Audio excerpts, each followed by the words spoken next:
Love story ni Izzy Trazona at Alvin Aragon.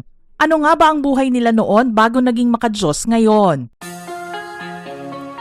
Isang heartbreaker at isang laging heartbroken. Ganyan nga inilarawan ni na Alvin Aragon at Izzy Trazona ang kanilang mga sarili noon bago pa nila matagpuan ang isa't isa. Pero dahil sila ay parehong naging miyembro ng Victory Christian Fellowship at nakilala ang Diyos at inilagay siya sa sentro ng kanilang relasyon bago pa ikasal, nahanap nila ang inaasam na forever ng magkasama.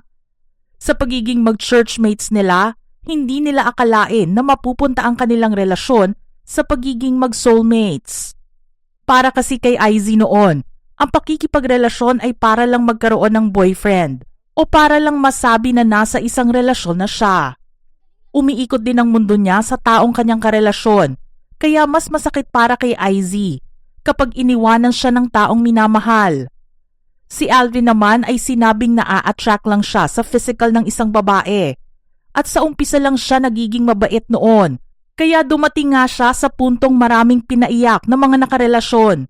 Aminado rin si Alvin noon na hindi niya masyadong naiintindihan pa kung ano ang tunay na kahulugan ng pag-ibig. Kaya mas marami siyang nasasaktan ng mga babae. Hindi rin niya itinago na nakasubok siyang gumamit ng ipinagbabawal na gamot.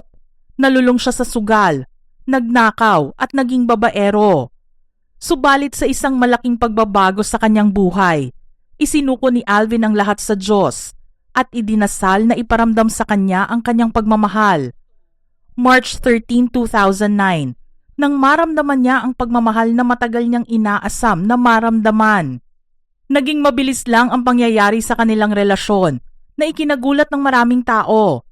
Nanligaw si Alvin kay Izzy noong January 26, 2011 at sinabi niya kay Izzy ang intensyon niya para sa kanya.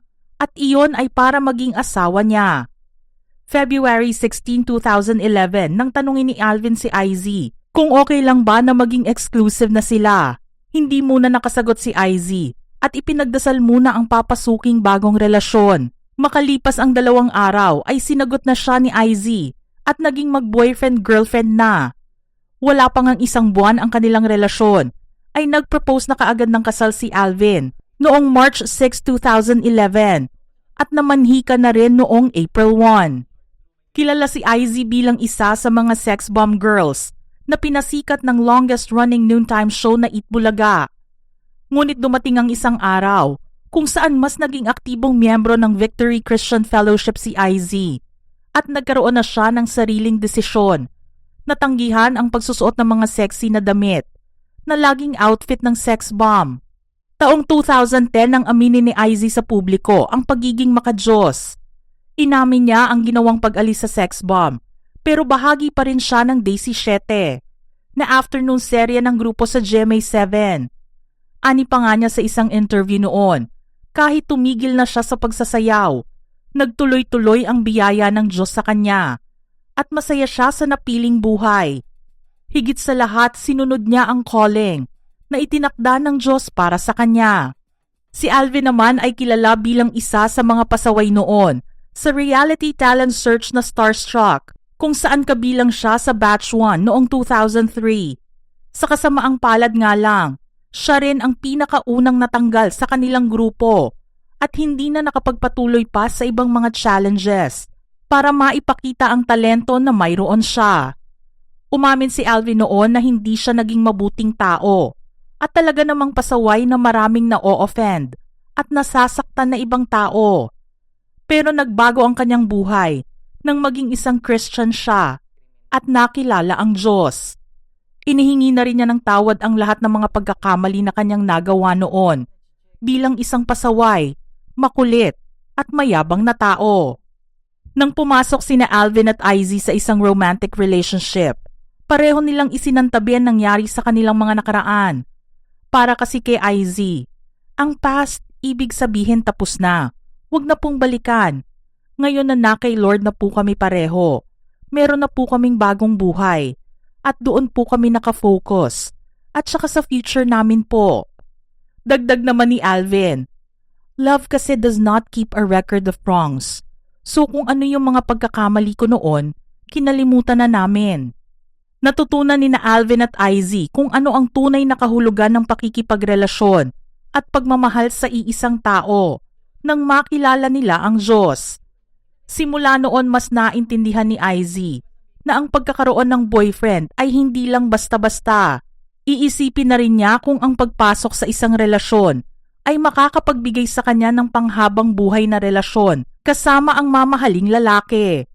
Ganoon din naman si Alvin na mas nag-grow sa maraming aspeto ng buhay at hindi na rin naging happy-go-lucky guy. Mas naiintindihan na niya simula noong magsimula siyang manampalataya sa Diyos kung ano ang emosyon na nararamdaman ng mga kababaihan.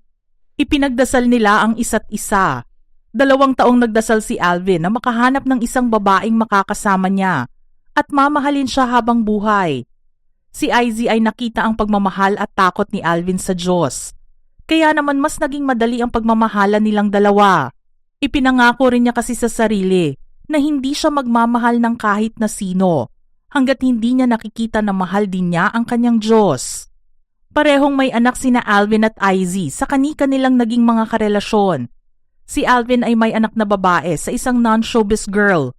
Si Izzy naman ay nagkaroon din ng isang anak mula sa previous partner niyang founder ng dance group na Philippine Island Assassins na si Michael Navarro. Si Andre na ngayon ay mas kilala na bilang si Sofia dahil isa na itong trans woman. Hindi naman naging issue sa kanila ito noong una. Hanggang sa lumabas ang balitang pagbabago ng gender preference ng anak ni Izzy.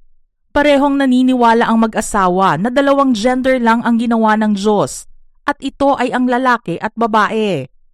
At dahil Bible-based and God-centered ang napiling relihiyon ni na Alvin at Izzy, mahirap para sa kanila ang tanggapin ang pagkakaroon ng anak at stepchild na trans. Hindi nga kasi sinusuportahan ng Biblia ang transgenderism at wala itong alam na ibang kategorya ng kasarian maliban sa lalaki at babae. Naniniwala rin ang Biblia sa organic unity of biological sex and gender identity. Nitong nakaraang araw lamang ay narinig ang opinyon ni Alvin tungkol sa anak ni Izzy na isa ng transgender woman ngayon. Aniya sa isang interview, ginagawa lang ni Izzy bilang isang magulang kung ano ang sa tingin nito ay tama para sa kanyang anak. Sinabi niya na ang pagiging isang homosexual ay nangangahulugan ng pagsuway sa Diyos. God will throw you to hell if you continue to do homosexuality. Nilinaw din niya na hindi siya isang controlling husband dahil sinusunod at nirerespeto lang daw ni Izzy ang pagiging leader niya sa kanilang pamilya. Sa parte naman ni Izzy, inamin ng anak niya na si Sofia na hindi na sila nagkikita ngayon ng kanyang ina. Natatakot kasi siya na maging iba ang tingin ng ina sa kanya ngayon na siya ay isa ng trans woman. Validation and acceptance lang ang gusto ni Sofia, pero hindi niya ito ipipilit pa mula sa ina. Taong 2023 nang i-reject ni Izzy ang ideyang iba na ang kasarian ng kanyang anak na lalaki. Pero hindi man sila magkita ng personal, naibahagi naman ni Izzy sa publiko ang huling mensahe na ipinadala nila sa isa't isa. Nangyari ito matapos na i-congratulate ni Sofia ang ina sa pagpunta sa reunion concert ng Sex Bomb. Parehong nagsabihan ng I love you at parehong ipinagdarasal ang isa't isa. Mga ka-showbiz peeps, ano naman ang inyong reaksyon sa ating istorya ngayon? Share your thoughts in the comment section below.